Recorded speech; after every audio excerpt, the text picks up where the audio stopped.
ऋषि, तपस्वी, मुनि, महापुरुष जो कुछ भी करते हैं दो तरह से करते हैं। एक तो तपस्या करते हैं, तप से प्राप्त करते हैं, स्वयं के लिए करते हैं, समाज के लिए करते हैं, देश के लिए करते हैं, धर्म के लिए करते हैं। समष्टिगत उनका चिंतन होता है। देश का उत्थान, राष्ट्र का उत्थान, प्रत्येक देश की एक संस्कृति होती है।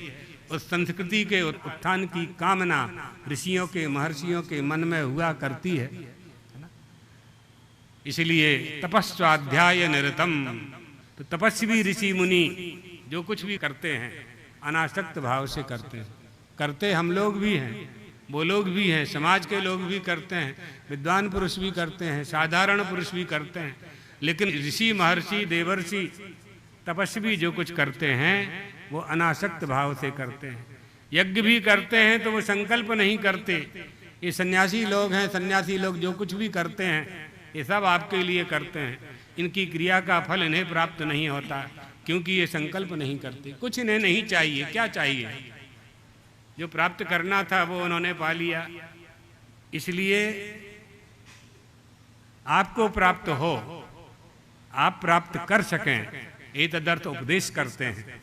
इसलिए भ्रमण करते हैं, इसलिए प्रवचन करते हैं, इसलिए गांव-गांव जाते हैं, भिक्षा मांग कर के अपना जीवन यापन करते हैं।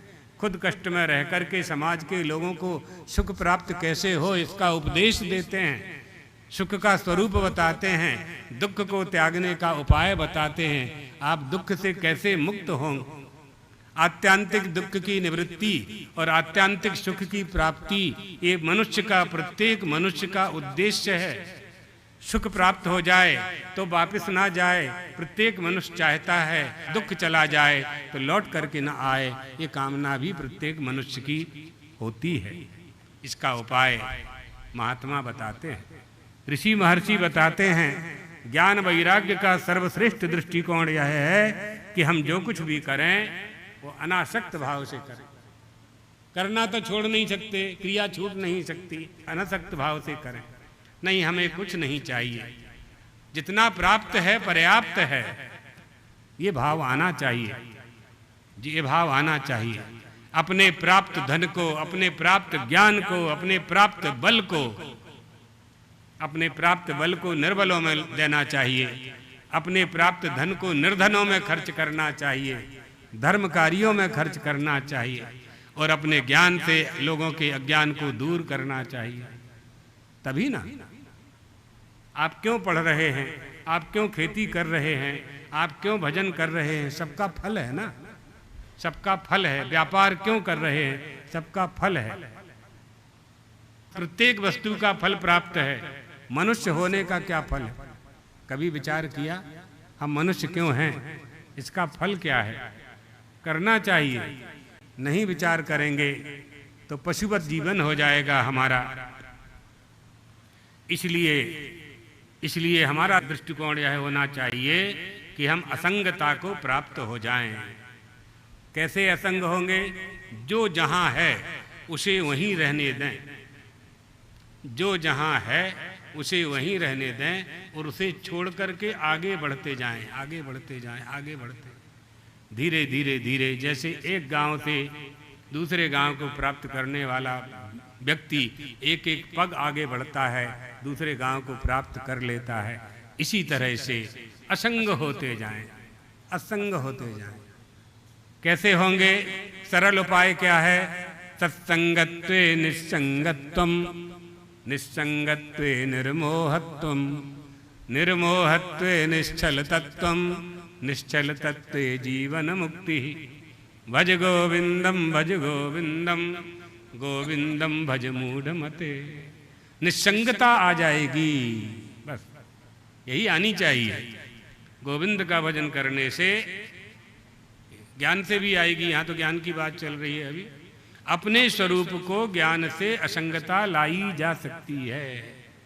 जो हमारा स्वरूप है पहले उसको पहचाने कि हम तो प्रपंच में पड़े हुए हैं, तो प्रपंच से कैसे मुक्त होंगे?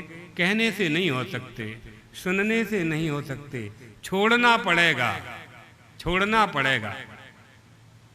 जबलपुर बैठ करके परमहंसी गंगा आश्रम की माला जपेंगे तो परमहंसी गंगा आश्रम प्राप्त नहीं होगा।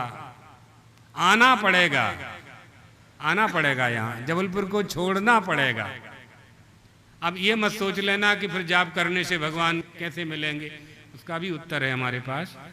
तो ये उदाहरण दृष्टांत जो है वो एक देश में होता है ना। इसकी भी पंक्ति है, देख लेना दृष्टांत की। असंगता माने वस्तु, असंगता असंग हो जाना है, माने वस्तु है, दिखाई पड़ती है, लेकिन हम उससे प्रेम नहीं करते, यही असंगता है। छोड़ तो सकते नहीं, आप संसार को मार नहीं सकते, संसारी लोग मर भी नहीं सकते, दुकान मकान झाड़ पर्वत पहाड़ को आप तोड़ नहीं सकते, संसार तो रहेगा। इनसे लिपटो मत, इनसे स्नेह मत करो, इनसे प्रेम मत करो। वस्तु मालूम पड़े पर आसक्ति ना हो, अर्थात बहुत बड़ी भीड़ में, लाख 1 लाख व्यक्ति की भीड़ में आप खड़े हैं और ये मानो कि हम अकेले हैं, हो गए असंग।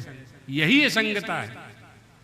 आप ये समझो कि हम ऐसा मंत्र पढ़ेंगे कि 1 लाख लोग मूर्छित हो जाएं, हम ऐसी औषधि दे देंगे कि 1 लाख लोगों के प्राण त्याग हो जाए, तब हम अकेले होंगे, तब हमें वो ब्रह्म प्राप्त होगा ना।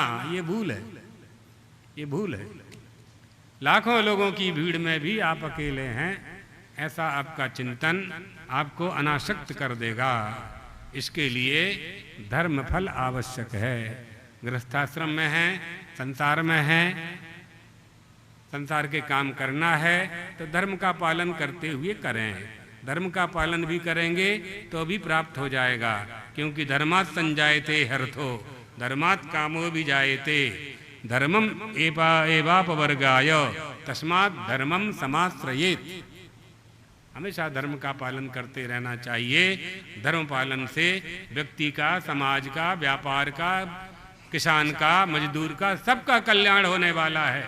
और धर्म का पालन करने से अर्थ काम और मोक्ष, धर्म तो मिल ही गया धर्म पालन से, अर्थ काम मोक्ष चतुर्विध पुरुषार्थानाम सिद्ध्यर्थम, चारों पुरुषार्थों की प्राप्ति धर्म पालन से हो जाया करती है।